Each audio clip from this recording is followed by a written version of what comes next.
My name is Brad Klink, and I am currently enrolled at Kennesaw State University working towards my master's degree in instructional technology with an online teacher endorsement.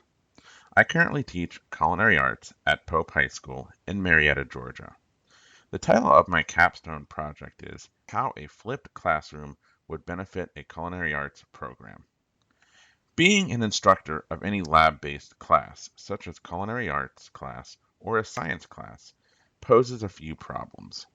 One of the biggest problems that we face is the struggle between lecture seat time and lab time. Class time remains very important, as that is the point when we introduce new information and theories to the students. However, the lab time, or in my case, the kitchen time, is when the learning truly begins.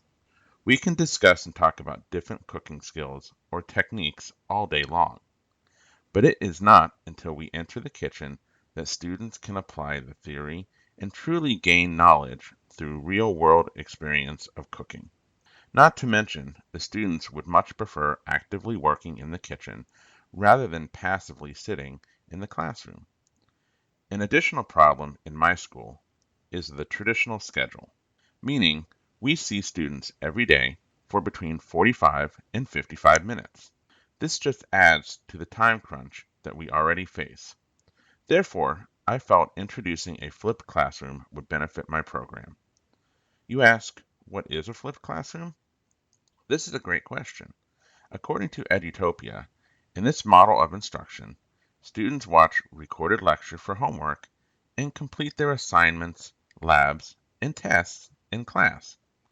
To break it down, students do the learning at home, and teachers reinforce the materials in the classroom. This is a great alternative to the traditional classroom setting where the student learns in class and then they reinforce it at home with homework. The flipped classroom works better as it allows the teacher to be there in class to help answer any questions during the reinforcement part. According to Bond, the flipped learning approach has been growing in popularity in both higher education and K through 12, especially for its potential to increase active learning and student engagement. In my situation, by doing it this way, it would free up class time and allow for more time in the kitchen as well as increase the students' understanding of the material. I hope this would be able to translate to my classroom. In a normal class, my students would be in the kitchen one time a week. Although this was suitable, I felt that if I could increase this to 2 times a week, the students would get more hands-on experience and increase their skills. The first step that I took was creating surveys for the students to take on technology.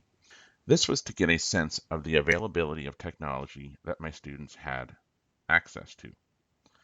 For the goal of increased kitchen time for the students, I would need to come up with a way to introduce the new materials to my students so that we could spend more time in the kitchen. To make this happen, I created a unit on the Learning Management System Blackboard course sites that would allow the students to work on assignments in an asynchronous setting instead of relying on me giving face-to-face instructions of the unit in class. To get the students ready for the lab aspect, I would create videos to demonstrate the different labs that we would do. This would give the students a better understanding of the expectations of what they would be doing in class the next day.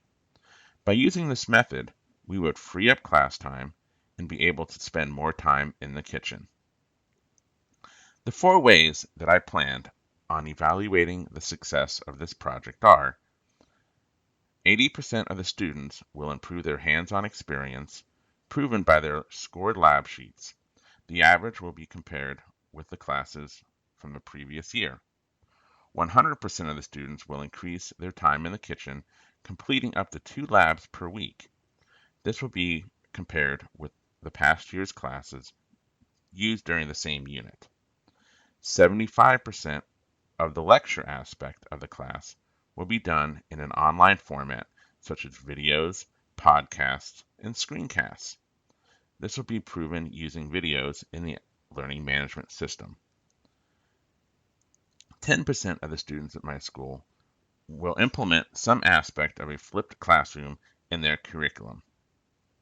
To start out, my project, I first gave my students a survey to see what their availability of technology was at home. This was going to be key, as I knew if the students were not going to be able to have access to technology, the project would not be successful. I then introduced the unit that we were going to work on. This happened to be our employability unit. This would be a 7-week unit that would walk the students through the different steps of getting a job. I spent a day in class getting the students signed up in the LMS and walked them through the layout of the program. We then got started. We would start new units on Wednesdays, as this is our shortest day in class, 45 minutes, and a day that does not work well with going into the kitchen.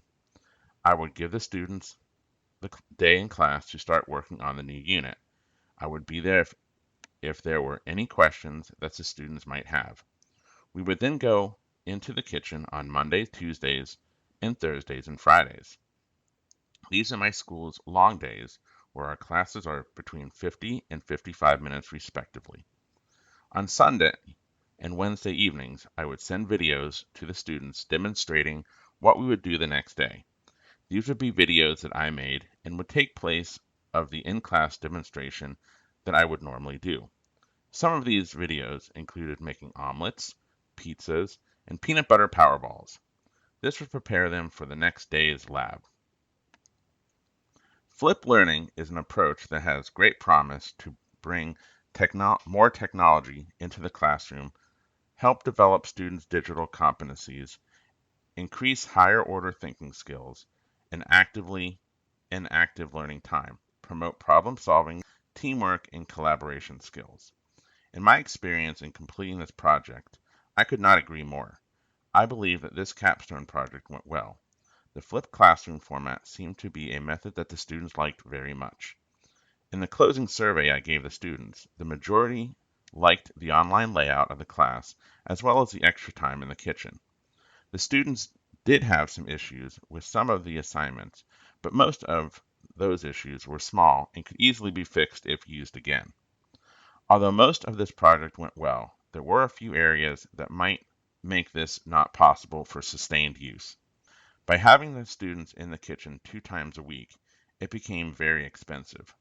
The food expense was very high, and the program's budget might not allow this to be a method that occurs all the time. Some other issues that we had were during the last week and a half of class, we got sent home due to the COVID-19 pandemic. Therefore, we were not able to completely finish the whole unit as planned. I was originally going to complete 2 flipped units, one practice and one official, but because of the COVID-19, I was only able to complete one. I was also not able to present my findings to other teachers as the beginning of school year. When I sent out an email asking teachers to attend, I got no response back. I blame that on the fellow faculty being overwhelmed with starting the new school year virtual. However, I did get the opportunity to help a few teachers with some of the tools and methods that I used during my project. On the bright side, we were also able to easily transform into the virtual setting. In the future, I do not know if I would change completely over to a flipped classroom, but I could very easily see myself using a blended format as I really enjoyed the way that it went.